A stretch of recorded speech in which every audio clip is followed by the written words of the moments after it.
दोस्तों, पिछले वीडियो के अंदर हम लोगों ने काफी डिस्कस किया एसआर फ्लिप फ्लॉप को लेके।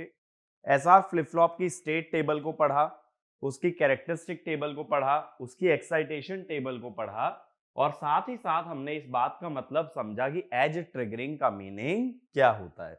तो मैंने एज ट्रिगरिंग में क्या बताया, क्लॉक का एज आने पे इनपुट्स की वैल्यू को देखते हुए आउटपुट डिसाइड करना है और अगर इनपुट भी एज पे चेंज हो तो क्लॉक एज से जस्ट पहले वाली इनपुट वैल्यूज का यूज करना है। यानी अगर इनपुट का एज और क्लॉक का एज कोइंसाइड कर जाए, एक ही समय पे आ जाए, तो क्लॉक एज से जस्ट पहले वाली वैल्यू को कंसीडर करते हैं।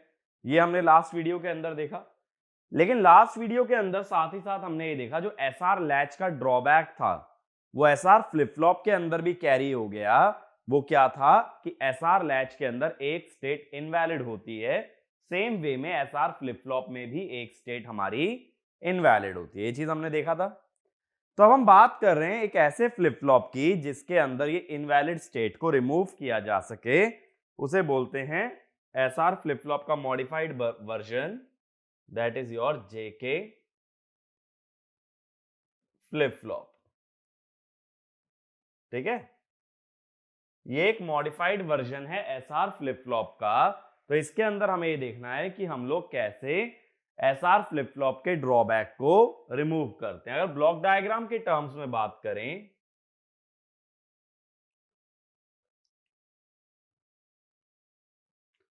ये हुआ दो इनपुट जे और के, और एज ट्रिगर्ड अगर दिखाना है तो ट्रायंगल दिखाएंगे क्लॉक के आगे, क्यू और क्यू बार। ठीक है, तो ये क्या हो गया, एज ट्रिगर्ड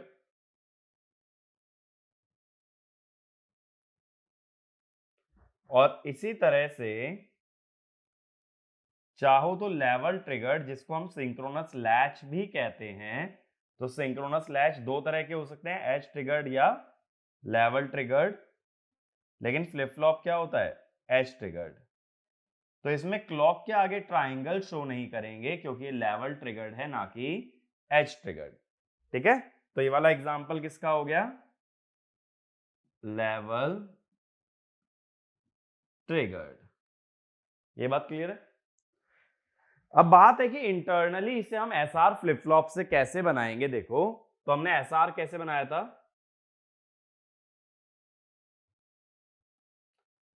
सिर्फ हमने नैंड गेट की मदद से बना लिया था ना।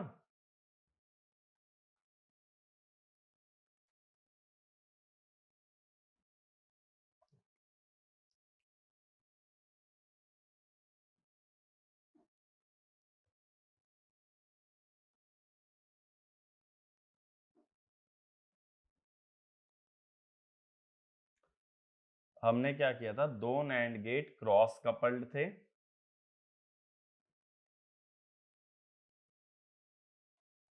ये आ गए थे दो नैंड गेट। अब ये जो नैंड गेट थे इसके अंदर इनपुट गया था एक तो एस, एक आर,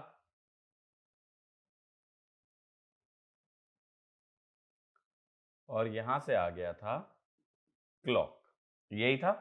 और क्लॉक एज डिटेक्टर सर्किट से पास होके आता है, तो क्लॉक के आगे हमने क्या दिखा दिया, एज। तो ये तो था अपना एसआर फ्लिप फ्लॉप। लेकिन इसके अंदर डिसएडवांटेज क्या था कि इसके अंदर एक इनवैलिड स्टेट बनती है जो कि हमें कभी भी यूज नहीं करना।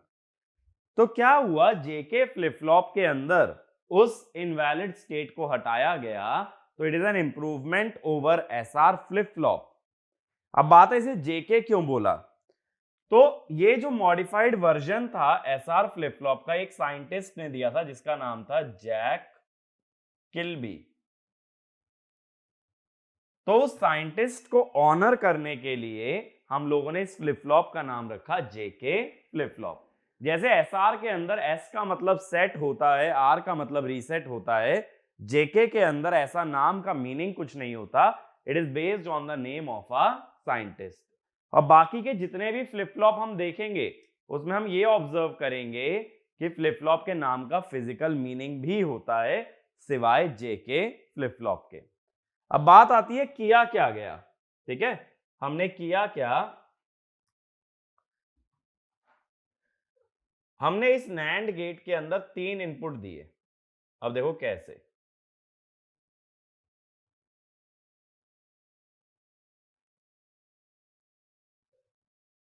तीसरा इनपुट यहां से लिया गया, ये Q है, ये Q बार है, तीसरा इनपुट लिया Q बार, ठीक है, आगे से फीडबैक ले लिया पीछे, और ऐसे ही तीसरा इनपुट दूसरे गेट में लिया Q,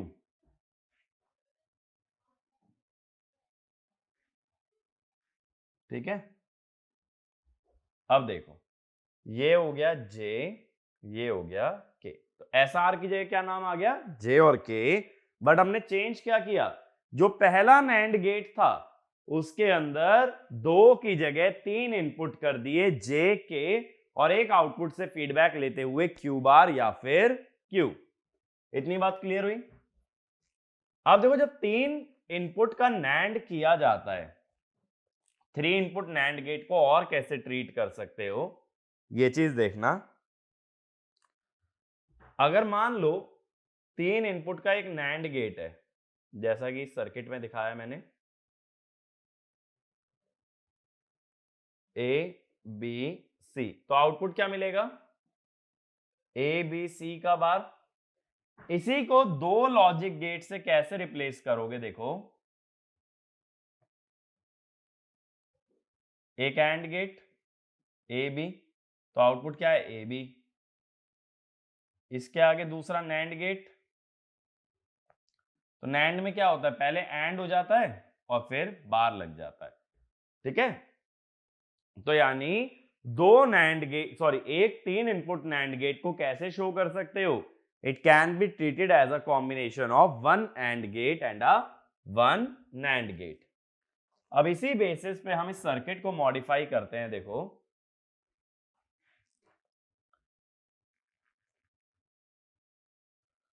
ये जो 3 इनपुट का नैंड गेट है इसको 2 इनपुट का ही बनाते हैं वापस से, बट इससे पहले क्या लगाएंगे, एक एंड गेट,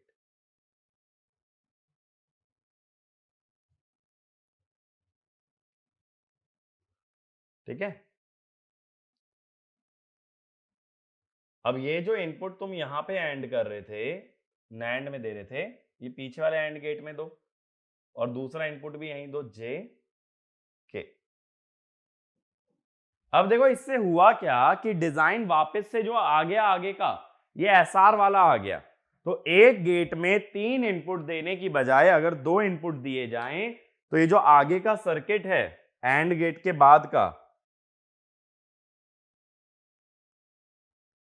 ये जो सर्किट है अपना,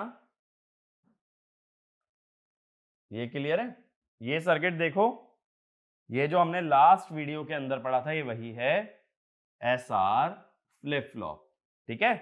तो बेसिकली मैंने क्या किया, SR फ्लिप फ्लॉप को इनपुट दे दिया एंड गेट की मदद से, तो ये वाला इनपुट क्या हो गया S और ये वाला इनपुट क्या हो गया R, ठीक है। अब देखो SR के अंदर हमने क्या पढ़ा था लास्ट लेक्चर के अंदर, अब ये देखते हैं कि वर्किंग कैसे होती है। देखो SR क्लॉक Qn+1 Qn+1 बार, क्लॉक का पॉजिटिव एज आया 0 0 पे होल्ड होता था, 0 1 रीसेट होता है, 1 0 सेट होता है, और 1 1 इनवैलिड होता है, इसमें दोनों आउटपुट आ जाते हैं 1। अब इसी हिसाब से चलते हैं। देखो अब ये मान लो इनिशियली, जैसे मान लो कि Q 0 है और Q बार 1, इनिशियल स्टेट मैंने दे दी। अब मान लो J और K मैंने 0 0 लगाए, ठीक है, तो थोड़ा पीछे लिख लेते हैं, हम लोग इनपुट्स को चेंज भी करेंगे। जैसे मान लो 0 0 लगाए, एंड गेट में अगर एक भी इनपुट 0 हो जाए तो आउटपुट भी क्या हो जाता है 0, तो S क्या आ गया 0 और R क्या आ गया 0, 0 0 पे क्या रहता है सेम स्टेट, तो 0 0 लगाने पे सेम स्टेट आएगा। ठीक है, होल्ड बन गया। अब J को कर दो 1 और K को रहने दो 0। J को अगर 1 किया, अब S में देखो क्या आ गया है, इधर से उठ के आया है Q बार, तो S क्या है J Q बार और R क्या है K Q, क्योंकि इसके अंदर दूसरा इनपुट क्या आ गया है, ऊपर वाला आउटपुट यानी कि Q। अब J 1 है और Q बार क्या लिखा हुआ है 1, तो J और Q बार दोनों 1 है, तो S भी क्या हो गया 1। K 0 है तो R क्या हो गया 0। S हो गया 1 क्योंकि J 1 है और Q बार भी 1 है। Q बार 1 क्यों है, यहां दिखाया मैंने। ठीक है, previous value of Q bar is 1, तो J 1 Q बार 1, तो S हो गया 1। K 0 था तो R क्या हो गया 0। S 1 R 0 कौन सी स्टेट हो गई, सेट। सेट का मतलब Q1 Q बार 0। अब क्या करो, J को 0 कर दो और K को 1 कर दो। अब J 0 तो S तो 0 हो गया, एंड गेट का एक भी इनपुट 0 तो उसका आउटपुट क्या होगा 0। K 1 है, अब K में दूसरा इनपुट क्या है भाई Q। Q है तो Q कितना लिखा हुआ है वहां 1, देखो लास्ट में देखो 1 लिखा है, 1 लिखा है और K भी 1 है, 1 1 का एंड 1 आ गया, तो S आया 0 R आया 1, यानी रीसेट। रीसेट का मतलब Q हो गया 0 और Q बार हो गया 1। अब मैं क्या करता हूं, अगले स्टेप में देखो दोनों को 1 कर देता हूं। ठीक है, 1 1 वाला ही तो इनवैलिड आ रहा था ना, अभी देखते हैं। अब J1 है, दूसरा इनपुट क्या है Q बार, J1 और इधर Q बार। अगर Q बार को देखोगे, Q बार क्या है भाई, Q बार है अभी 1, तो S क्या हो गया 1, J भी 1 Q बार भी 1, तो S क्या हो गया 1।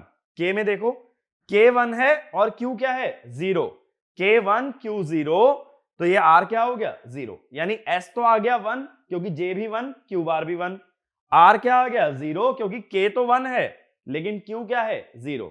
S1 R0 कौन सी स्टेट बन गई, सेट। ठीक है, अभी भी एक काम करो, आगे भी 1 1 ही रहने दो।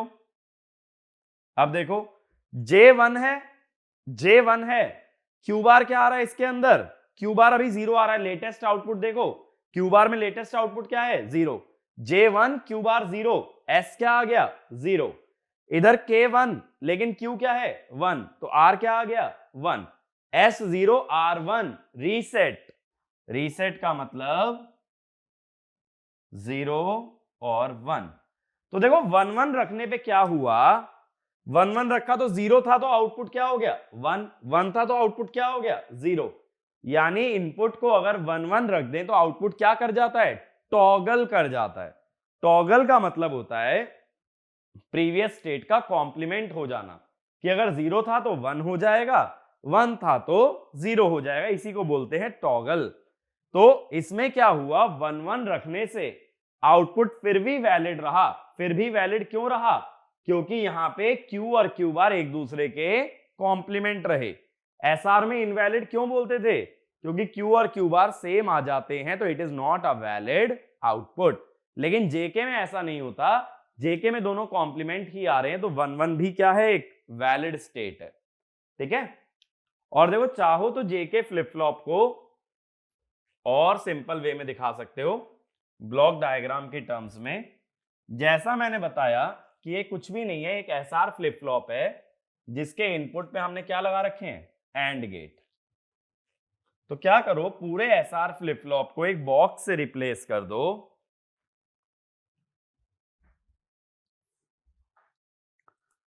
तो देखो जैसे सिंपल वे में JK अगर दिखाना है, SR, ये हो गई अपनी क्लॉक, एज ट्रिगरिंग की बात चल रही है, Q बार। अब S में क्या करो, एक एंड गेट ले लो जिसका एक इनपुट है J और दूसरा इनपुट क्या होता है Q बार।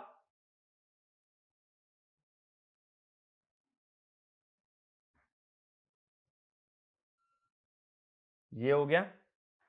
ऐसे ही आर के अंदर भी एक एंड गेट ले लो, इसका एक इनपुट होगा के और दूसरा इनपुट क्या हो जाएगा, क्यू हो जाएगा।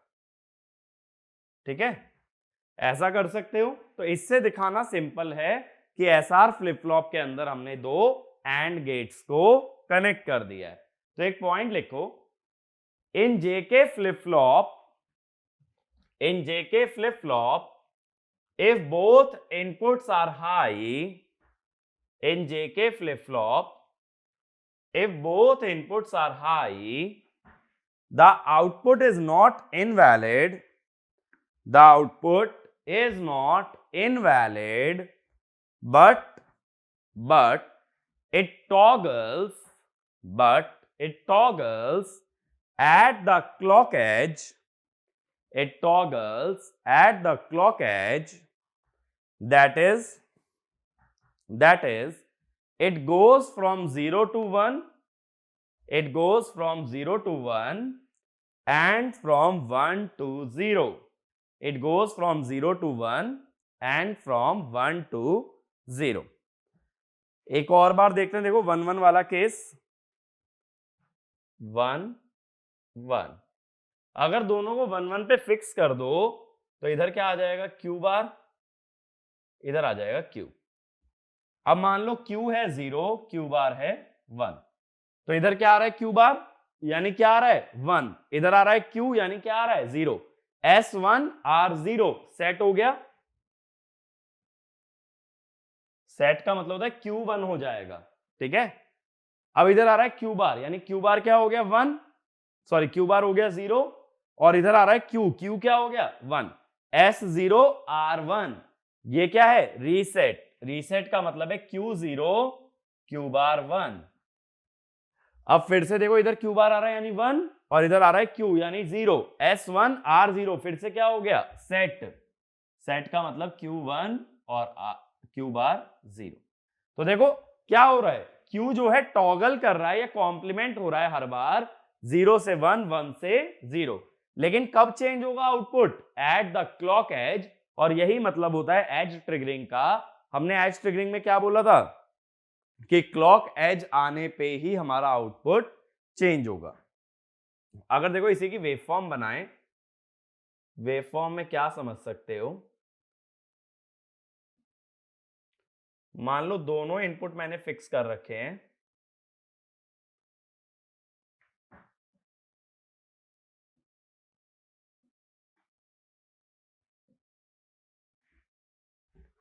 अब मैं ये कह रहा हूं ये मेरा क्लॉक सिग्नल है, पॉजिटिव एज ट्रिगर्ड है, तो बस पॉजिटिव एजेस को नीचे लाओ। ठीक है, लास्ट वीडियो के अंदर मैंने पॉजिटिव और नेगेटिव दोनों का केस लिया था, इसीलिए दोनों एजेस नीचे ड्रॉ किए थे। अब इनिशियली मान लो Q 0 है, तो सिंस दोनों इनपुट 1 1 हैं तो क्लॉक एज आते ही Q टॉगल कर जाएगा, Q क्या हो गया 1, अभी भी दोनों इनपुट 1 1 हैं तो अगला पॉजिटिव एज आते ही Q टॉगल कर जाएगा, Q क्या हो जाएगा 0, दोनों इनपुट 1 1 हैं, अगला क्लॉक एज आते ही Q फिर से टॉगल कर गया 0 से 1, अभी भी 1 1 है, अगला क्लॉक एज आता ही टॉगल कर गया 1 से 0, ऐसी वेवफॉर्म बनेगी। ठीक है, ये है क्लॉक का एक साइकिल टी क्लॉक, ये भी है टी क्लॉक, क्लॉक का एक पीरियड है, लेकिन आउटपुट का एक पीरियड में क्लॉक के दो पीरियड आ गए, एक पीरियड में ये हाई रहा और अगले एक पीरियड में ये लो रहा, तो इसका टाइम पीरियड कितना हो गया 2 टाइम्स टी क्लॉक। अगर इसका time period 2 times T clock हो गया तो frequency at Q is 1/t, 1/2 T clock, 1/t clock क्या होगा f क्लॉक अपॉन 2, इसीलिए इसको एक और नाम से जानते हैं फ्रीक्वेंसी डिवाइडर। तो अगर फ्लिप फ्लॉप टॉगल मोड में काम कर रहा है, देखो अभी तक 3 ही मोड थे, होल्ड, सेट, रीसेट। होल्ड का मतलब सेम स्टेट मेंटेन रहेगी, सेट का मतलब 1 हो जाएगी, रीसेट का मतलब 0 हो जाएगी। अब एक चौथी स्टेट और आ गई, टॉगल। टॉगल का मतलब पहले जो भी थी उसका कॉम्प्लीमेंट हो जाएगी, यही तो मतलब हुआ टॉगल का, कि इट विल गेट कॉम्प्लीमेंटेड। तो जब कोई फ्लिप फ्लॉप टॉगल मोड में काम करता है तो आउटपुट की फ्रीक्वेंसी क्लॉक से हाफ बनती है, और इसको बोलते हैं फ्रीक्वेंसी डिवाइडर, क्योंकि इसने फ्रीक्वेंसी को किस फैक्टर से डिवाइड कर दिया, 2 से। ठीक है, तो ये वेवफॉर्म बना के लिखना, when jk flip flop works in the toggle mode, when jk flip flop works in the toggle mode, then output becomes complemented, at every clock edge. Output becomes complemented at every clock edge, and it generates a square wave, of time period double the clock period,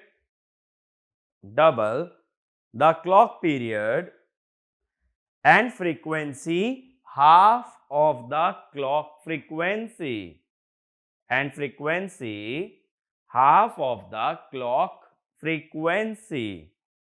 It is called as astable multivibrator. astable है भाई, अपने आप output switch कर रहा है 0 से 1, 1 से 0, astable बनेगा। It is also called as astable multivibrator, ring oscillator,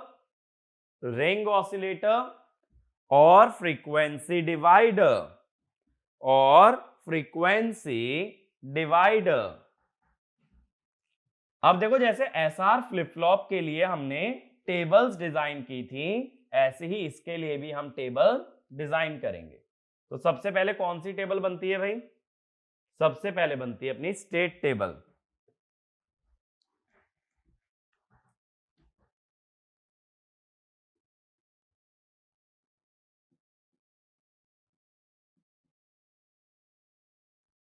अब स्टेट टेबल के अंदर क्या होता है, हम लोग लेंगे क्लॉक जे के QN + 1 बार। अब हमें पता है एज ट्रिगरिंग है, तो क्लॉक में जब तक कोई एज ना आए, जब तक जे और के कुछ भी रहे, आउटपुट रहेगा सेम। ठीक है, आउटपुट चेंज नहीं हो सकता। लेकिन जैसे ही क्लॉक में पॉजिटिव एज आया तो 4 कॉम्बिनेशन लोगे जेके के 0 0 0 1 1 0 और फिर 1 1। ठीक है, अब 0 0 ये एसआर वाली ही स्टेट है, होल्ड स्टेट। ठीक है, 0 0 पे होल्ड रहता है, ये चीज हमने देखी भी थी अभी। 0 1 ये एसआर वाली ही है, रीसेट, तो आउटपुट 0 हो जाएगा। 1 0 ये एसआर की तरह है, सेट, आउटपुट 1 हो गया। 1 1 यहां डिफरेंस आता है एसआर से, ये टॉगल है तो जो पुराना था उसका कॉम्प्लीमेंट हो जाएगा। पहले क्या था, QN था, तो QN + 1 किसके बराबर हो गया, QN के बार के। पहले यहां QN बार था, अब क्या हो गया, QN।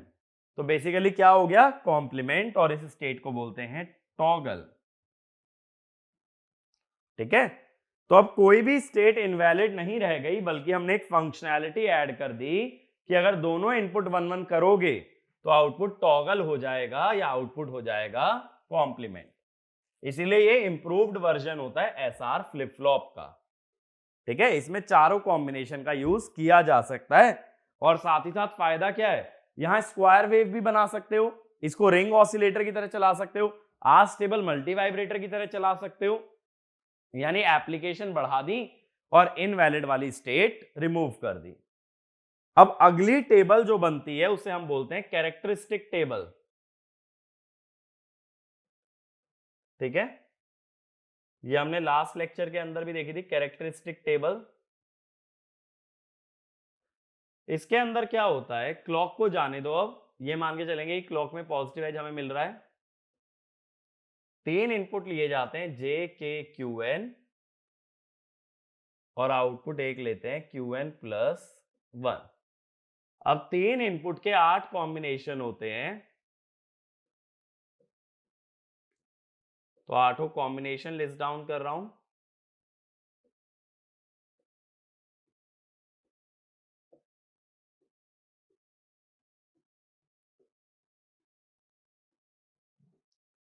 ठीक है, 8 कॉम्बिनेशन मैंने लिख लिए।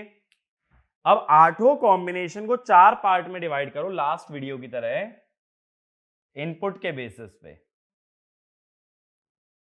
पहले 2 केसेस में दोनों इनपुट है 0 0, फिर है 0 1, फिर है 1 0 और फिर है 1 1। देखो जब दोनों इनपुट 0 हो जाए तो सेम स्टेट रहती है। दोनों इनपुट 0 है तो जो Qn है वही Qn प्लस 1 होगा, ये होता है होल्ड। फिर 0 1, 0 1 का मतलब क्या होता है, रीसेट, यानी प्रीवियस स्टेट कुछ भी हो आउटपुट 0 ही आएगा, यानी Qn पे डिपेंडेंट नहीं है, फिर क्या आना चाहिए 0। 1 0 माने सेट, सेट का मतलब पिछला आउटपुट कुछ भी रहा हो अगला आउटपुट 1 ही आएगा, तो यहां 1 मिल गया। फिर 1 1, 1 1 का मतलब है टॉगल, कि अगला जो आएगा वो पिछले का कॉम्प्लीमेंट आएगा, तो यहां 0। ठीक है, 0 का कॉम्प्लीमेंट क्या हुआ 1, 1 का कॉम्प्लीमेंट हुआ 0, ये टॉगल हो गया। अब इसका मतलब है Qn प्लस 1 में कौन कौन सी मिन टर्म्स आ रही हैं ये बता दो। एक तो मिन टर्म आ रही है 1, एक 4 5 6, ये 4 मिन टर्म आ रही है। 7 वाली भी आ रही थी एसआर में, अब वो नहीं आ रही है। अब इसके लिए अगर के मैप बनाओगे, इसकी कैरेक्टरिस्टिक इक्वेशन निकालने के लिए,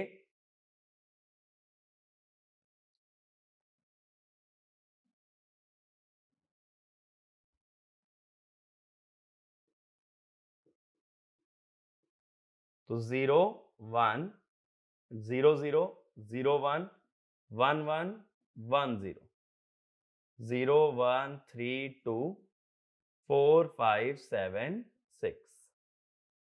अब देखो किस किस में लगाओगे 1 4 5 6, तो देखो एक पेयरिंग ये बन गई, एक पेयर ऐसे बना लो, और तो कोई पेयर बनाने की जरूरत नहीं है क्योंकि और पेयर बनाओगे तो रिडंडेंट हो जाएगा। अब इसका मतलब है Qn प्लस 1 को कैसे लिखोगे, ये वाला पेयर देखो इसमें J1 है और कॉमन क्या है Q0, J1 है तो J आ गया, Q0 है तो Qn का बार आ गया। ये वाला पेयर देखो इसमें कॉमन क्या है, K की वैल्यू 0 और Q की 1, K0 है तो K बार, Q1 है तो एज इट इज। तो ये कैरेक्टरिस्टिक इक्वेशन आ जाती है for the case of JK flip flop.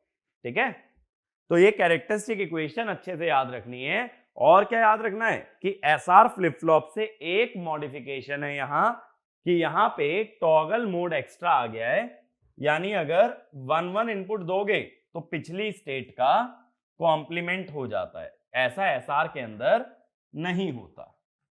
तो ज्यादा अच्छा फ्लिप फ्लॉप हमेशा होता है JK फ्लिप फ्लॉप, जिसका यूज मोर फ्रीक्वेंटली किया जाता है एज कंपेयर टू SR। अब तीसरी टेबल जो हमने एसआर के अंदर बनाई थी वो थी एक्साइटेशन टेबल। मैंने बताया था एक्साइटेशन टेबल क्या होती है, एक ऐसी टेबल जहां प्रेजेंट और नेक्स्ट स्टेट को जानते हुए ये बताया जा सके कि क्या इनपुट है, उसे बोलते हैं एक्साइटेशन टेबल। ये टेबल इंटरेस्टिंग होती है क्योंकि अगर ये बना सकते हो तो इसका मतलब है तुम इसकी वर्किंग पूरी तरीके से समझते हो। देखें, ट्राई करते हैं। अब देखो पिछली स्टेट 0 है और अगली स्टेट भी 0 है, पिछली स्टेट 0 अगली स्टेट भी 0, एक तो ये बन सकता है, एक ये बन सकता है, और ऐसा कहीं नहीं हो सकता। तो इसमें इनपुट क्या है 0 0, इसमें क्या है 0 1, यानी k तो 0 या 1 कुछ भी हो सकता है, j क्या रहेगा 0, तो इसे मैंने क्या बोल दिया 0x। अगर कंसेप्चुअली बनाते तो मैं ये कहता 0 से 0 लाने का एक तरीका या तो होल्ड कर लो तो भी 0 ही रहेगा, या रीसेट कर दो तब भी क्या आएगा 0। यानी दो पॉसिबिलिटी है, होल्ड और रीसेट। होल्ड कब होता है 0 0 पे, रीसेट कब होता है 0 1 पे। तो 0 0 और 0 1 के कॉम्बिनेशन को बोल दिया 0x। ऐसे ही अगला ट्राई करो, देखो 0 से 1 जाना है।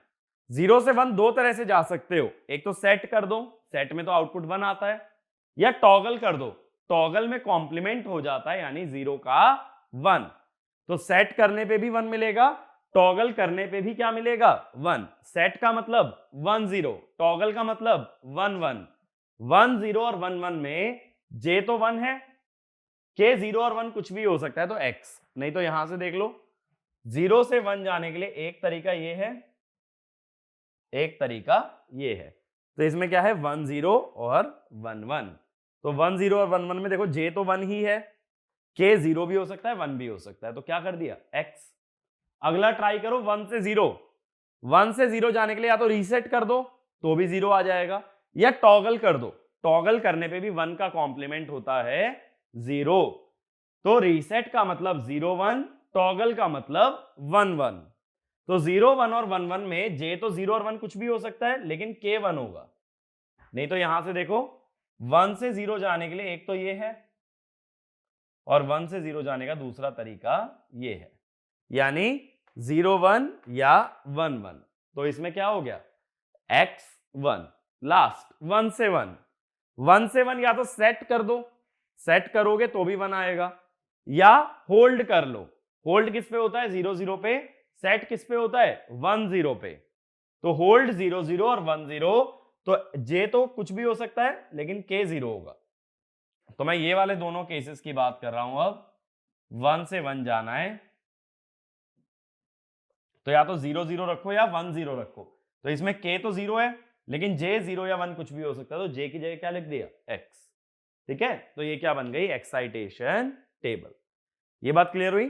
तो एक्साइटेशन टेबल तुम दिमाग से भी बना सकते हो अगर तुम्हें चारों स्टेट पता है, 0 0 होल्ड, 0 1 रीसेट, 1 0 सेट और 1 1 टॉगल। तो तुम खुद भी दिमाग लगा के टेबल लिख सकते हो, उसके लिए वो पूरी टेबल की जरूरत नहीं होती।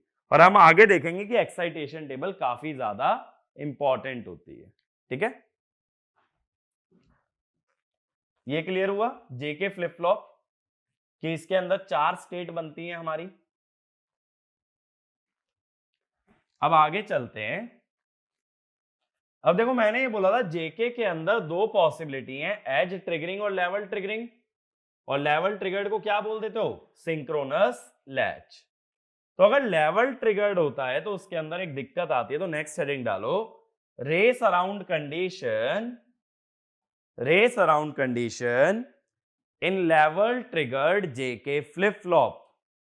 Race around condition in level triggered JK flip flop. अब देखो क्या है कि ये जो तुम्हारी एज ट्रिगरिंग है ये बाद में इन्वेंट हुई है, पहले होती थी लेवल ट्रिगरिंग, एज ट्रिगरिंग बाद में आई है, तो उसमें ये प्रॉब्लम नहीं होती है। ये प्रॉब्लम सिर्फ किसके अंदर देखेंगे हम लोग लेवल ट्रिगर्ड में। अब देखो लेवल ट्रिगर्ड में क्या होगा, रेस अराउंड कंडीशन की जो मैं बात कर रहा हूं,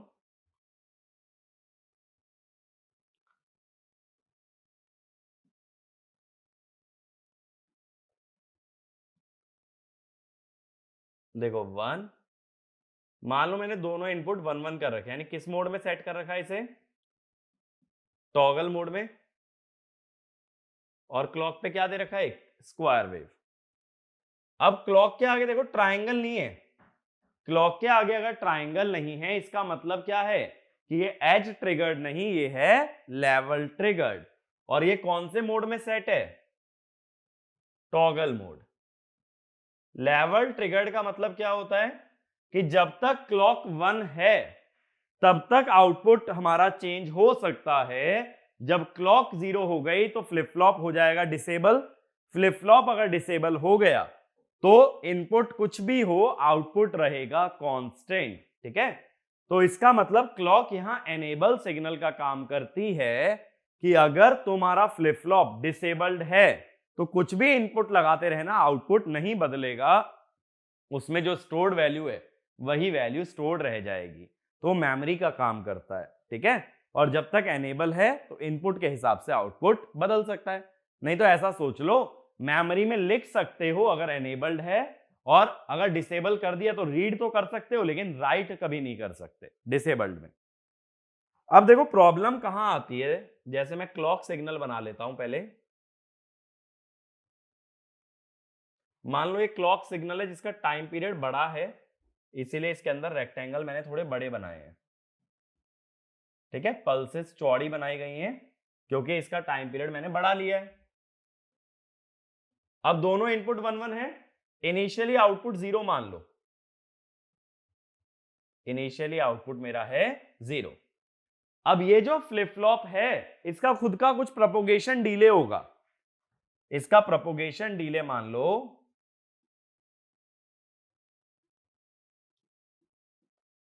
डिले टाउ पी ले लो, ठीक है, ये इसका प्रोपोगेशन डिले, यानी क्लॉक ऑन होते ही कौन सा डिले ले रहा हूं, ये वाला। देखो मैंने एक चीज बताई थी डी के अंदर कि दो तरह के डिले होते हैं, डी से क्यू और क्लॉक से क्यू। मैं ले रहा हूं क्लॉक से क्यू डिले। क्लॉक से क्यू क्यों? क्योंकि यहां आउटपुट क्लॉक के हिसाब से बदलेगा, इनपुट तो फिक्स कर दिए ना, इनपुट तो 1 1 हो गए, तो इनपुट तो चेंज हो नहीं रहे। तो मैंने बोला था डिले मेजर करते हैं कि इनपुट में चेंज होने और आउटपुट के चेंज होने में बीच का गैप कितना है, उसे बोल देते हैं डिले। लेकिन यहां इनपुट फिक्स है, तो हम डिले कैसे देखेंगे कि क्लॉक और आउटपुट में डिले, वो मैंने कितना बता दिया, टाउ पी। तो टाउ पी डिले है क्लॉक और आउटपुट के बीच। तो यानी क्लॉक आने के तुरंत बाद आउटपुट चेंज नहीं होगा, कितनी देर बाद होगा, टाउ पी के बाद। अब मान लो टाउ पी छोटा है तो ये आउटपुट चेंज हो गया, कितना डिले लगा इसे, टाउ पी, ठीक है, टाउ पी के बाद चेंज हो गया। लेकिन क्लॉक तो अभी भी 1 है, क्लॉक अगर अभी भी 1 है तो अगले टाउ पी बाद ये फिर से क्या हो जाएगा, 0।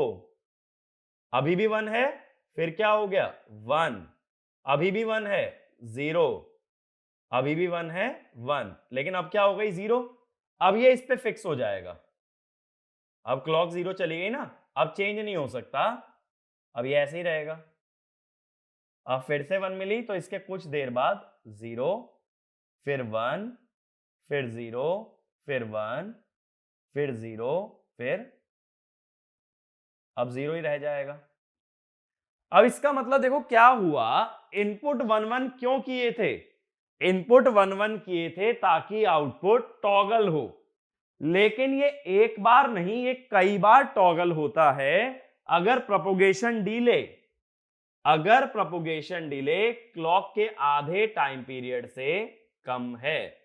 ये टी क्लॉक बाय 2 ही तो है, क्योंकि ये पूरा पीरियड टी क्लॉक है, देखो ये पीरियड टी क्लॉक है।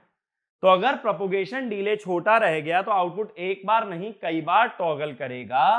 तो if tau P is less than t clock by 2, output toggles multiple times। इसका मतलब देखो, इसको रेस अराउंड क्यों कहते हैं, पहली बात तो ये चीज समझ आ रही है, ये चीज अनडिजायरेबल होगी। मेरा पर्पस सिर्फ ये था आउटपुट को टॉगल कराना।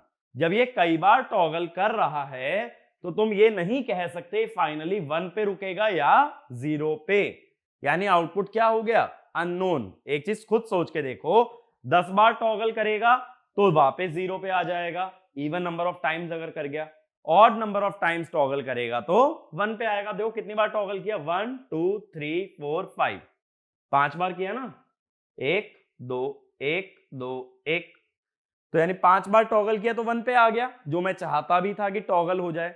लेकिन अगर वहीं 6 बार कर लेता तो क्या होता, तो ये 0 पे आ गया रहता। यानी आउटपुट क्या आएगा ये तुम बता नहीं सकते अगर वो कई बार टॉगल करता है। तो ये चीज बिल्कुल अनडिजायरेबल होती है, that output should never toggle multiple times, that is a undesirable condition. और वो कब हो रही है, when propagation delay is less than T clock by 2, ठीक है। अगर मान लो प्रोपोगेशन डिले बड़ा होता, अगर प्रोपोगेशन डिले बड़ा होता तब क्या होता, तब देखना क्या होता, एक बार मैं उसकी भी वेवफॉर्म दिखाता हूं। अब क्या होता क्यू देखो, मुझे दिखा क्लॉक 1 हो गया और यहां इनपुट 1 1 थे, यानी टॉगल करना चाहिए। ये टॉगल करेगा लेकिन कितने टाइम बाद? टाउ पी के बाद। टाउ पी लेकिन t/2 से बड़ा है, तो यहां इसने टॉगल किया। अब इसे फिर देखी क्लॉक हाई हो गई, दोनों इनपुट 1 1 है, तो ये टॉगल करना चाहिए लेकिन कितने टाइम बाद करेगा? जैसे पहले इसने टॉगल किया टाउ पी के बाद, तो अगली बार भी ये टॉगल करेगा टाउ पी के बाद। ये टॉगल कर गया। अब इसे फिर दिखा क्लॉक 1 हो गई, इनपुट अभी भी 1 1 थे, ये टॉगल करेगा लेकिन कितने टाइम बाद? टाउ पी के बाद। तो अब की बार देखो, ये जो डिले आया ये भी टाउ पी है, और ये जो डिले आ रहा है ये भी टाउ पी है।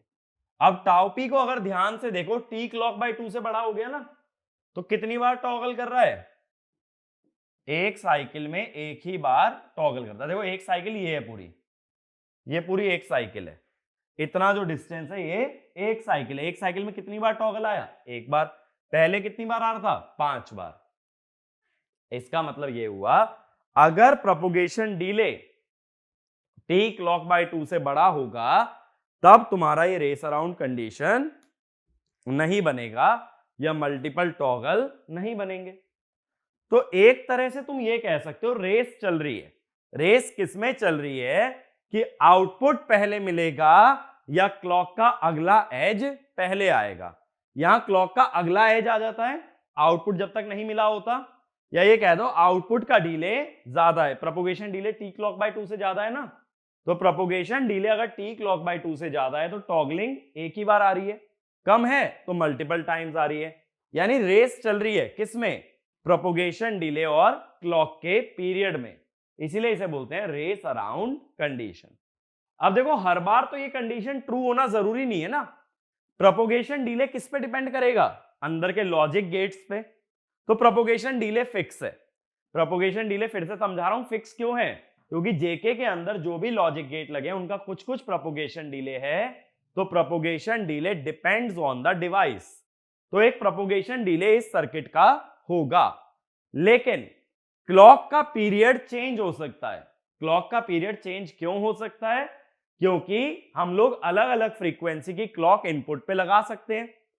अब हर बार ऐसी क्लॉक लगाऊं कि प्रोपगेशन डिले बड़ा बने टी क्लॉक बाय 2 से, ऐसा पॉसिबल नहीं है।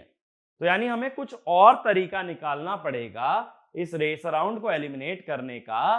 We can not control the clock period. तो इसमें ये वाला पॉइंट लिखो, in level triggered JK flip flop, in level triggered JK flip flop under toggle mode, in level triggered JK flip flop, in toggle mode, there is a race between propagation delay and the clock, and if propagation delay is less, then output toggles multiple times, in one cycle, which is undesirable, we only want the output to toggle once in every cycle, so propagation delay should be greater than t clock by 2, Next point, propagation delay is fixed,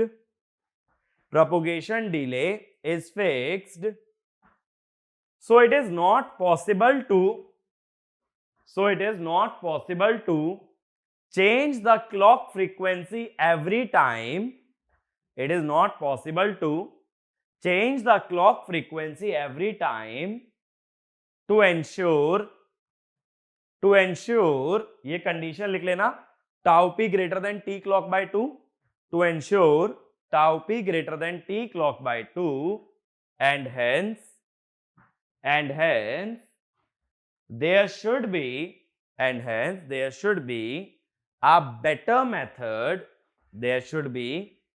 better method to avoid race around condition, ठीक है। Next heading डालना master slave flip flop,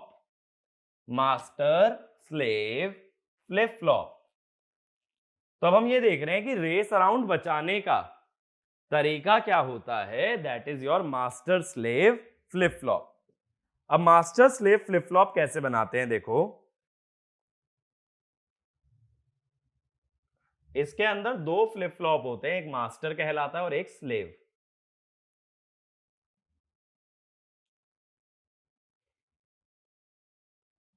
तो पहले मैंने cross coupled NAND gets बना लिए, ठीक है।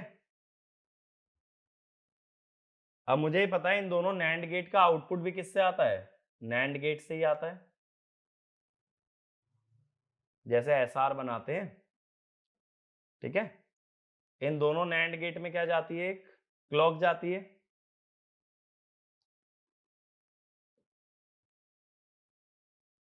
अब इधर से जो इनपुट आ रहे हैं ये भी एक फ्लिप फ्लॉप के ही आउटपुट होंगे। तो देखो ये चीज समझना, यहां से दूसरा फ्लिप फ्लॉप ड्रॉ करना स्टार्ट कर दिया।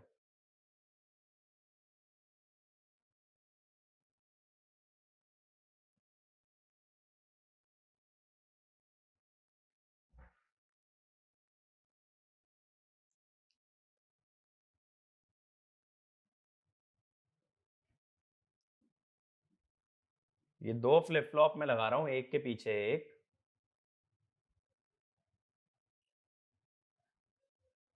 ये क्लॉक के लिए दे दिया, ये जे के लिए, ये के के लिए, और एक फीडबैक भी होता है। फीडबैक फाइनल आउटपुट से आएगा। जे वाले में क्या जाता है, क्यू बार, और के वाले में क्या जाता है, क्यू, ठीक है। जेके में 3 इनपुट के नैंड गेट होते हैं ना पहले। अब देखो यहां तो दे दो सीधे सीधे क्लॉक, और दूसरे फ्लिप फ्लॉप के अंदर क्लॉक को इन्वर्ट करके भेजा जाता है। सॉरी, यहां एज नहीं आएगा क्योंकि एज ट्रिगर्ड में प्रॉब्लम ही नहीं होती है। प्रॉब्लम किस में होती है, लेवल ट्रिगर्ड में, तो एज मत दिखाना, ये चीज डिलीट कर लेना। तो ये हमने दिखा दिया, ठीक है। तो एक में सीधे सीधे क्लॉक भेजी है और एक में क्लॉक का कॉम्प्लीमेंट। तो ये वाला जो हिस्सा है जो बाद में आ रहा है, जिससे फाइनल आउटपुट ले रहे हो, ये है तुम्हारा स्लेव फ्लिप फ्लॉप, ठीक है। और जो इनपुट से कनेक्टेड है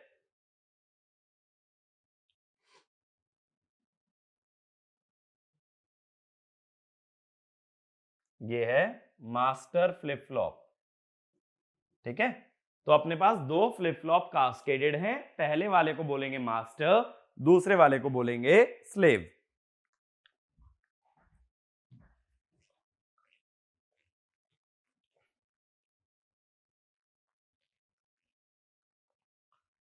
अब देखो इसी को बनाने का बेटर तरीका क्या हो सकता है जिसमें कि ज्यादा रीडेबल रहे अपने लिए, कि एसआर से बनाओ। तो इसमें ऐसे लिख लेना, master slave flip flop using SR flip flop, master slave flip flop using SR flip flop.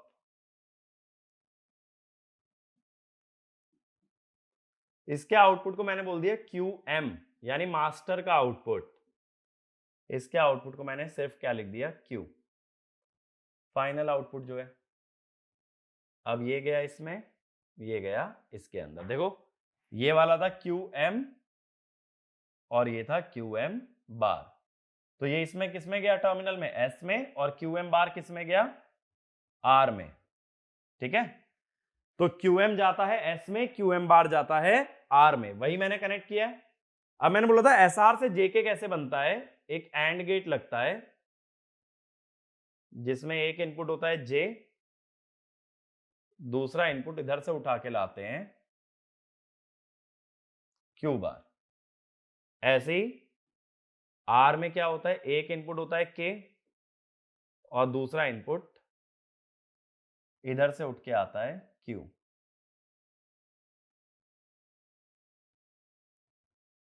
ठीक है, बाकी यहां क्लॉक होती है और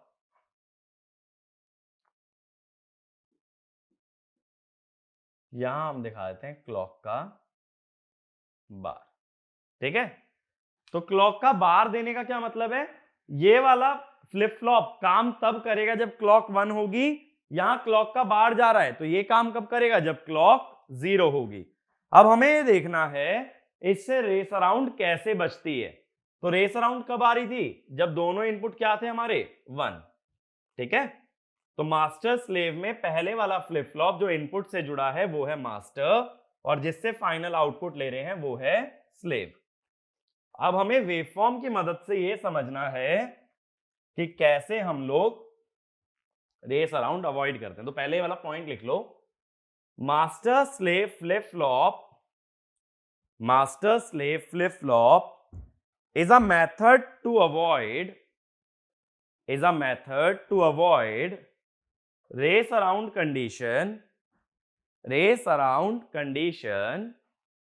and in this method two flip flops are cascaded. In this method two flip flops are cascaded in which the flip flop connected to input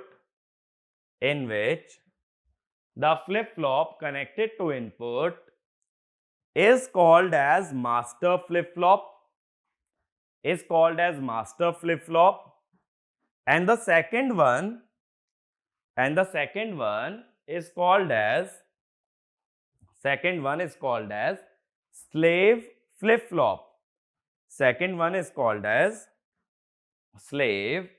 flop. ठीक है, अब देखो, अब मैं क्या करता हूं, क्लॉक बना लेता हूं। क्लॉक पहले भी हमने ज्यादा इंटरवल की बनाई थी ये समझने के लिए कि रेस अराउंड आता है।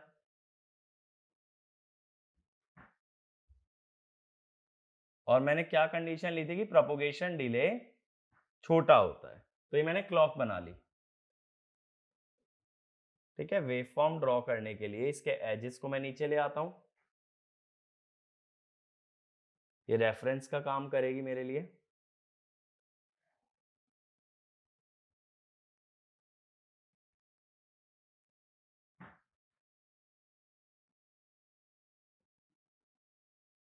ठीक है, ये मैंने बना लिया। अब देखो J और K कर दो 1, हमें दो वेवफॉर्म बनानी है QM और Q। इनिशियली मान लो Q 0 है, अब मैंने J को रखा है 1, J को मैंने 1 रखा और K को भी क्या रखा 1। J में दूसरा इनपुट क्या जा रहा है, Q बार, तो अगर Q 0 है तो Q बार क्या है 1, Q बार है 1 और J भी क्या है 1। फिर से समझो, Q इनिशियली 0 माना है, देखो यहां पे, तो Q बार क्या माना होगा 1। J के अंदर दूसरा इनपुट जा रहा है Q बार।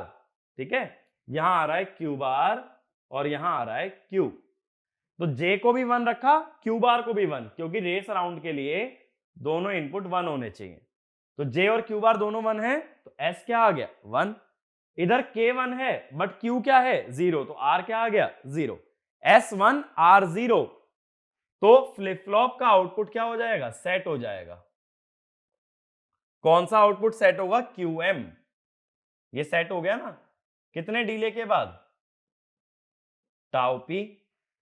अभी क्यू पे कोई फर्क नहीं पड़ा, क्योंकि क्यू तब एनेबल होगा जब क्लॉक 0 हो, क्योंकि क्लॉक 0 हुई तो क्लॉक का बार क्या आया 1। अभी ये तो एनेबल्ड नहीं है ना, तो ये तब तक एनेबल नहीं होगा जब तक क्लॉक 0 ना जाए। तो क्यू 0 रहेगा जब तक क्लॉक 1 है। तो यहां कौन काम करेगा, मास्टर, क्योंकि उसके अंदर क्लॉक गई है। इसके अंदर क्लॉक का बार गया है सेकंड के अंदर, तो ये काम करेगा जब क्लॉक 0 होती है। फिर से समझो, क्लॉक 0 होगी तो उसका बार आया 1, तो स्लेव वाला तभी काम करता है जब क्लॉक पे आता है 0। तो अभी तो क्लॉक 1 है ना, तो स्लेव में कोई चेंज नहीं आएगा, वो 0 पे रहेगा। अब इसका क्यू सेट हो गया, देखो अब इनपुट यही रहेगा 1 0, क्योंकि क्यू चेंज नहीं हो रहा, क्यू तो अभी भी 0 है ना। क्यू अगर अभी भी 0 है तो यहां पे 1 और 0 यानी 0 जा रहा है, यहां 1 और 1 क्या जा रहा है 1, तो ये किस में रहेगा, सेट में रहेगा, तो ये सेट में ही रहता है। अब देखो यहां 1 आ गया, यहां आएगा 0। अब दूसरे फ्लिप फ्लॉप के लिए इनपुट देखो, S1 R0, ये भी क्या हो जाएगा सेट। लेकिन ये सेट कब होगा, जब क्लॉक 0 है तभी स्लेव काम करता है, तो तब भी ये थोड़े डिले के बाद काम करेगा, जो कि प्रोपोगेशन डिले है। अब ये हो गया सेट। अब ये सेट हो गया तो क्यू क्या हो गया 1, क्यू बार क्या हो गया 0, तो इधर क्या आ रहा होगा 0, इधर क्या आ रहा होगा 1। लेकिन ये काम नहीं कर सकता मास्टर तब तक जब तक क्लॉक क्या ना आ जाए 1। तो मास्टर काम करेगा अगली साइकिल में। मास्टर किसका वेट करेगा, क्लॉक 1 होने का। अब देखो Q1 था तो यहां जा रहा था Q बार यानी 0 1 0, क्या आया 0। यहां जा रहा है Q 1 1, क्या आया 1। S0 R1, तो रीसेट हो गया, तो Q चला गया 0, Q का बार चला गया 1, तो QM चला जाएगा 0। स्लेव की ड्यूरेशन में तो काम करेगा नहीं, तो QM कुछ डिले बाद चला जाएगा 0। ये बात समझ आई। जब स्लेव काम कर रहा है तो क्लॉक 0 है, क्लॉक 0 है तो मास्टर काम नहीं कर सकता, तो यानी इसका आउटपुट क्या रहा, स्लेव वाली ड्यूरेशन में इसका आउटपुट फिक्स रहा। जैसे ही मास्टर ऑन हुआ तो हमने देखा रीसेट की कंडीशन बन रही है, क्योंकि क्यू बार आ रहा है 1, सॉरी क्यू बार आ रहा है 0 1 0 0, क्यू आ रहा है 1 1 1 1, सेट 0 रीसेट 1, क्या हो गया रीसेट। रीसेट तो हुआ कुछ डिले के बाद। अब ये जब मास्टर काम करेगा तब स्लेव डिसेबल्ड रहेगा, तो स्लेव का आउटपुट क्या रहेगा कांस्टेंट। स्लेव का आउटपुट अगर कांस्टेंट है तो मास्टर का इनपुट भी क्या है कांस्टेंट। मास्टर का इनपुट कांस्टेंट तो मास्टर का आउटपुट भी क्या रहा कांस्टेंट। अब देखो मास्टर का आउटपुट क्या है 0 1, यानी set 0 reset 1, set 0 reset 1, slave क्या हो जाएगा रीसेट। लेकिन स्लेव रीसेट होता है जब क्लॉक 0 होती है, उसमें भी कुछ डिले के बाद स्लेव रीसेट हो गया। लेकिन जब स्लेव चल रहा है तब मास्टर बंद है, तो मास्टर का आउटपुट फिक्स रहा स्लेव की ड्यूरेशन में। मास्टर का आउटपुट अगर फिक्स रहा तो स्लेव का इनपुट भी क्या रहा फिक्स, तो स्लेव भी नहीं बदल सकता। अब देखो फिर से क्यू क्या हो गया 0, क्यू 0 हुआ तो क्यू बार क्या हुआ 1 1 1 1, क्यू 0 1 0 0, यानी सेट 1 रीसेट 0। सेट अगर 1 आ गया तो मास्टर सेट हो जाएगा, मास्टर वाली साइकिल आते ही मास्टर सेट होगा, लेकिन कुछ डिले के बाद। अब मास्टर वाली साइकिल में स्लेव बंद है तो स्लेव उतने पे ही रहेगा। अब जैसे ही इसका आउटपुट 1 आया वापस, तो स्लेव का इनपुट देखो क्या हो गया 1 0, 1 0 पे स्लेव क्या हो जाएगा सेट, लेकिन अगेन कुछ डिले के बाद, तब मास्टर का आउटपुट सेम रहेगा। अब इसके अंदर देखो एक पूरी साइकिल उठाओ, एक पूरी साइकिल ये है ना, यही तो टी क्लॉक है, तो इसमें कितनी बार टॉगल हुआ है आउटपुट, एक बार। तो मास्टर स्लेव में रेस अराउंड खत्म हो जाती है, ओवरऑल आउटपुट एक ही बार टॉगल होता है। और वेवफॉर्म देखो ऐसी अभी हमने बनाई भी थी, अगर याद हो जब मैंने propagation delay T clock by 2 से बड़ा माना था तो सेम ऐसी वेवफॉर्म आई थी, ठीक है। तो इसका मतलब ये हुआ ओवरऑल, एक को मैंने क्लॉक दी, एक को मैंने दिया क्लॉक का कॉम्प्लीमेंट। इससे हुआ क्या कि ओवरऑल प्रोपगेशन डिले बढ़ गया और आउटपुट पूरी साइकिल में एक ही बार टॉगल करता है। ठीक है, तो इसमें एक पॉइंट लिखना, the master flip flop is triggered with the master flip flop is triggered with clock signal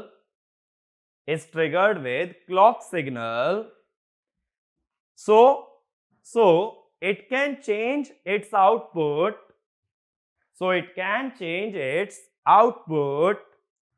only when clock is 1 but the slave flip flop is triggered with clock bar, clock के ऊपर बार बना लेना, clock bar, so it will change its output when clock is 0. It will change its output when clock is 0. ठीक है, next point, during one cycle the output of master as well as slave flip flop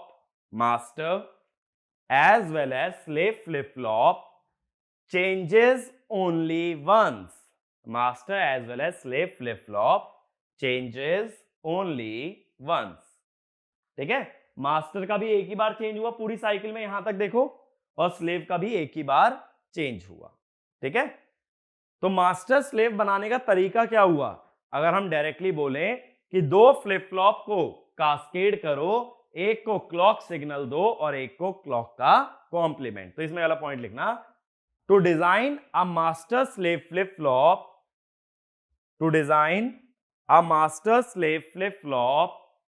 we need to cascade two flip flops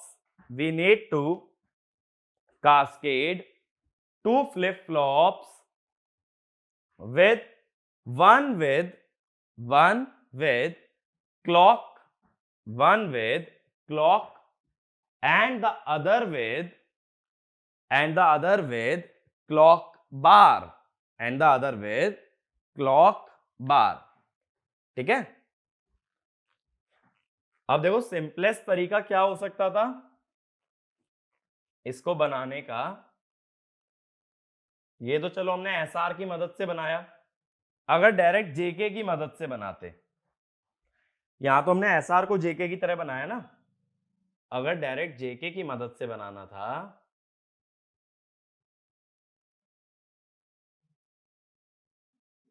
इसमें देखो क्या करते, जेके यहां clock आ जाता, Q M, ये वाला मास्टर हो गया, क्यू एम बार। अब इसका जो आउटपुट आता वो अगले फ्लिप फ्लॉप में भेज देते,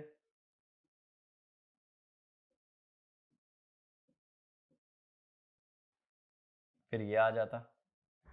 अब इसके अंदर दूसरे वाले फ्लिप फ्लॉप में क्या देते, क्लॉक का कॉम्प्लीमेंट। ठीक है, अब एक बार ये वाला समझना, ये कैसे काम करता है, ये वाला सर्किट कैसे काम करता। देखो अगर जे और के पे 1 1 दिया है तो अभी स्लेव को भूल जाओ, जे और के पे अगर मैंने 1 1 दिया है तो ये कौन से मोड में सेट हो गया, टॉगल मोड में। ठीक है, तो किस मोड में सेट हो जाता है, टॉगल मोड में। तो ये वाला फ्लिप फ्लॉप कब काम करेगा, जब क्लॉक 1 होगी, ये कब काम करेगा, जब क्लॉक 0 होगी। तो ये वाला हो गया अपना मास्टर, ये हो गया अपना स्लेव।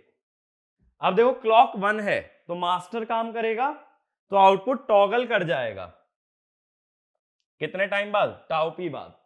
लेकिन क्लॉक अभी भी 1 है, थोड़ी देर बाद फिर क्या कर जाएगा, टॉगल, फिर थोड़ी देर बाद टॉगल, फिर थोड़ी देर बाद टॉगल, फिर थोड़ी देर बाद टॉगल।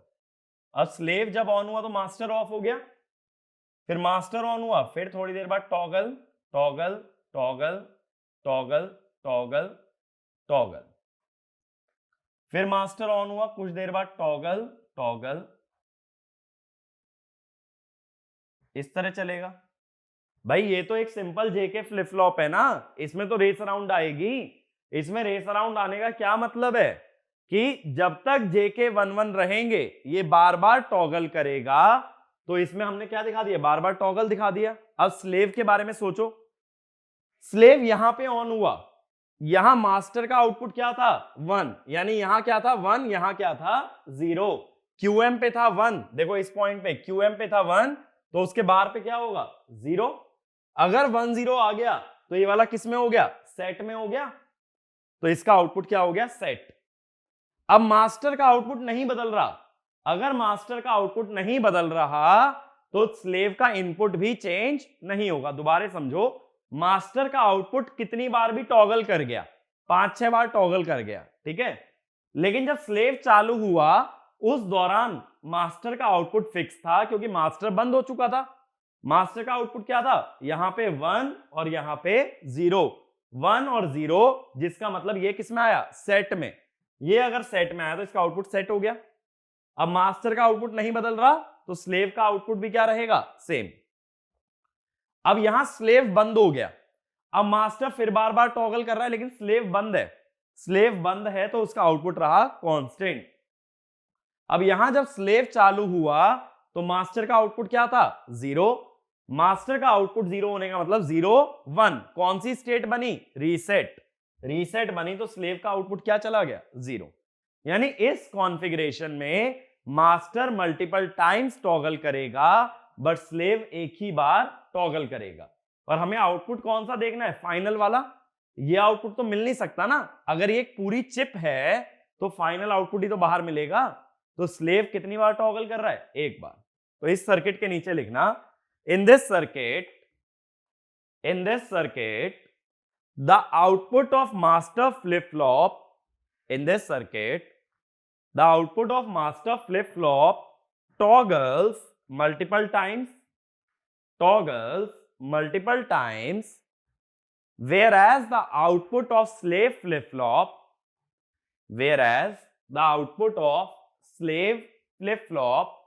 toggles only once। अब अगर तुम ये चाहते हो मास्टर का भी एक ही बार टॉगल हो तो मास्टर में डायरेक्टली इनपुट मत दो, मास्टर में स्लेव के आउटपुट को भी फीडबैक में ले आओ। अब यहां जे दो, ऐसे ही के में भी डायरेक्ट इनपुट मत दो, एक इनपुट कहां से ले आओ, स्लेव के आउटपुट से, ऐसे, और ये के। अब देखो अगर जे और के 1-1 भी होते तो यहां पे क्या जा रहा था, QS बार, और यहां क्या जा रहा है QS। अब QS इनिशियली क्या है 0, तो QS का बार 1, QS 0, यहां 1, देखो तुमने J और K को 1 रखा है, QS का बार आएगा 1, QS आएगा 0, यानी यहां आया 1, यहां आया 0, कौन सी स्टेट बनी, सेट, तो इसका आउटपुट हो गया 1, तो इसका आउटपुट 1 चला जाएगा। लेकिन अब देखो 1 0 है, 1-1 नहीं है, तो टॉगल नहीं कर सकता, 1 0 में किसमें रहता है, सेट में, तो ये मल्टीपल टॉगल नहीं आते, फिर ये वाली स्टेट कौन सी बनती, टॉगल की जगह बनती सेट की, फिर ऐसे ही 0-1 पे हो जाती रीसेट की। अब ये वाली कौन सी बनी, रीसेट। तो इससे क्या हुआ, मास्टर का आउटपुट भी जो मल्टीपल टाइम्स टॉगल कर रहा था वो नहीं करेगा, क्योंकि तुमने टॉगल कंडीशन ही खत्म कर दी।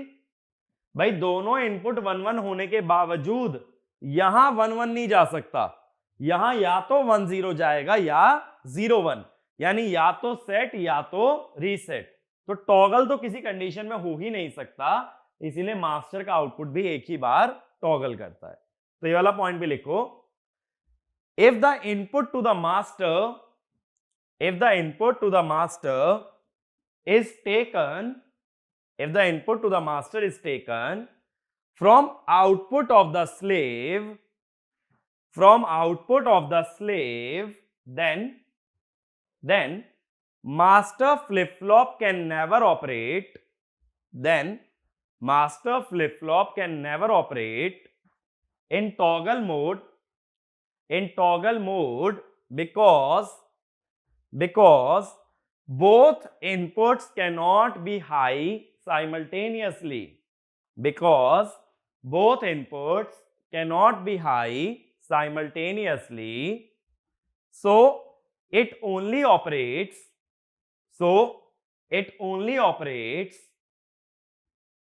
in set and reset mode, and hence output of the master flip flop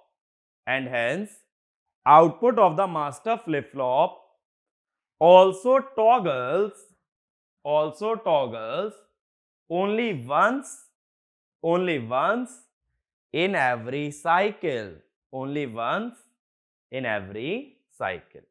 ये बात क्लियर हुई। Master slave flip flop, master slave के अंदर कुछ भी नहीं है, दो फ्लिप फ्लॉप जो कास्केडेड हैं और दोनों क्या है, लेवल ट्रिगर्ड। एक में क्या दिया गया, क्लॉक, दूसरे में क्या दिया गया, क्लॉक का बार। ठीक है, तो दूसरे में क्लॉक का बार दिया गया, दोनों लेवल ट्रिगर्ड थे और दोनों को क्या किया था, कास्केड। क्यों किया था, टू अवॉइड रेस अराउंड।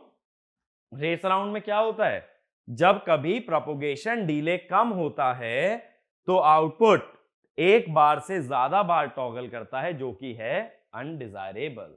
ठीक है, अगला टर्म लिखना, या पहले चलो इसके अंदर एक पॉइंट और लिखो। Master slave flip flop is also called as pulse triggered flip flop,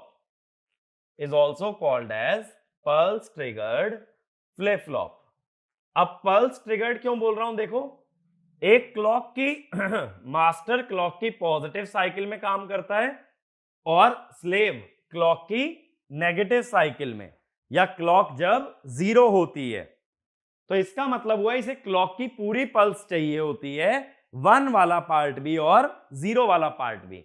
और अगर क्लॉक की पूरी पल्स चाहिए तब हम इसे क्या बोल देंगे, पल्स ट्रिगर्ड। अब देखो हम क्या बोलते हैं कि अगर इसकी स्टेट टेबल बनाई जाए, क्लॉक जेके क्यूएन प्लस 1, मास्टर स्लेव की स्टेट टेबल कैसे दिखाते हो, अगर क्लॉक में कोई पल्स नहीं है तो जे और के कुछ भी रहे, आउटपुट रहेगा सेम। अगर पल्स है, अब एज नहीं है, ना ही ये प्रॉपर लेवल ट्रिगर्ड है, ये है पल्स ट्रिगर्ड। पल्स ट्रिगर्ड मतलब क्लॉक में 1 वाला हिस्सा भी होना चाहिए और 0 वाला भी। देखो अगर एक लेवल ट्रिगर्ड होता है, उसमें अगर क्लॉक परमानेंटली 1 कर दो, वो परमानेंटली काम करता रहेगा, लेकिन यहां ऐसा नहीं है। इसको काम कराने के लिए क्लॉक को 1 भी करना जरूरी है और क्लॉक को 0 भी। 1 करोगे तो मास्टर काम करेगा, 0 करोगे तो स्लेव काम करेगा। इसका मतलब यहां पूरी पल्स लगती है, तो यहां पल्स बना के दिखाते हैं। ठीक है, तो पल्स लगाओगे तो 4 कॉम्बिनेशन हो सकते हैं, 0 0 0 1 1 0 और 1 1। 0 0 माने होल्ड, 0 1 माने रीसेट, 1 0 माने सेट, 1 1 माने टॉगल। तो देखो सेम ट्रुथ टेबल है या सेम स्टेट टेबल है जो जेके एज ट्रिगर्ड फ्लिप फ्लॉप की थी, बट फर्क यहां है कि ये एज ट्रिगर्ड नहीं, ये है पल्स ट्रिगर्ड। तो बेसिकली अब देखो ओवरऑल 3 तरह की ट्रिगरिंग हो गई, level triggering, edge triggering, pulse triggering. Pulse triggering का मतलब कि क्लॉक की पूरी पल्स चाहिए होती है जिसमें कुछ देर तक 1 रहे और कुछ देर तक 0। एज का मतलब सिर्फ ट्रांजिशन चाहिए होती है 0 से 1 या 1 से 0, कोई एक, पॉजिटिव एज में 0 से 1, नेगेटिव एज में 1 से 0। लेवल में क्लॉक में एक लेवल दे दो 1 या 0 तो भी वो चल जाएगा, दोनों की जरूरत नहीं होती। पल्स में दोनों की जरूरत है, क्योंकि एक में अगर मास्टर चलता है तो दूसरे में स्लेव। ये बात क्लियर हुई। अब देखो दूसरी टर्म जो मैं टाइमिंग के बारे में बता रहा था, नेक्स्ट टर्म लिखना, क्लॉक स्क्यू। Clock skew. अब देखो इस तरह के सर्किट जहां एक ही क्लॉक 2-2 फ्लिप फ्लॉप में गई है, उसमें क्या होता है, यहां तुमने एक इन्वर्टर लगा दिया तो इन्वर्टर में क्या आ गया, डिले आ गया, यानी दोनों में एक ही क्लॉक अप्लाई नहीं हो रही, दूसरे फ्लिप फ्लॉप की क्लॉक में क्या रहेगा, डिले। अब ये डिले किस वजह से आता है, अगर क्लॉक पे कोई लॉजिक गेट लगा दो तब डिले आता है, या अगर क्लॉक लंबी वायर से होके जा रही है, यानी बहुत दूर रखा है फ्लिप फ्लॉप, वायर बहुत लंबी है, तब भी वायर में भी प्रोपोगेशन डिले आता है। ठीक है, तो इसका मतलब जब सेम क्लॉक से मल्टीपल फ्लिप फ्लॉप्स फीड होते हैं तो हमें यह भी ध्यान देना होता है कि क्लॉक के ऊपर कोई लॉजिक गेट ना लगे और क्लॉक की जो वायर की लेंथ है वो सभी फ्लिप फ्लॉप के लिए सेम हो। ठीक है, और इस प्रोसेस को बोलते हैं राउटिंग, यानी वायर का रूट ऐसा बनाना है कि कोई वायर ज्यादा लंबी ना हो जाए, वरना उस रास्ते पे डिले ज्यादा हो जाएगा।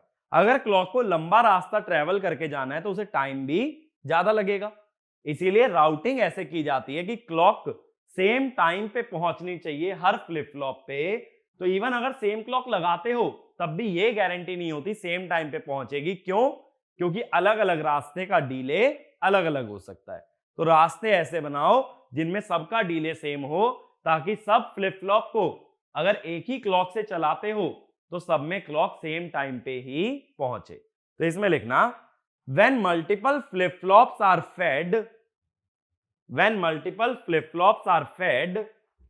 from the same clock then there can be delay in the arrival of clock signal at a flip flop due to logic gate in the path of the clock and the wire delay. Next point, the routing of the clock should be such that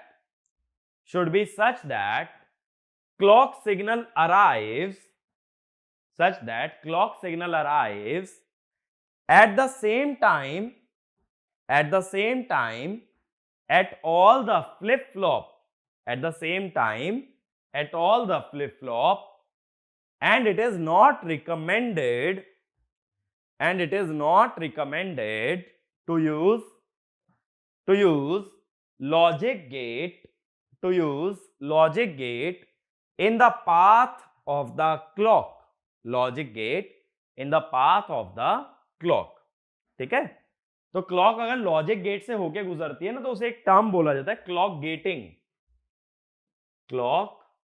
getting.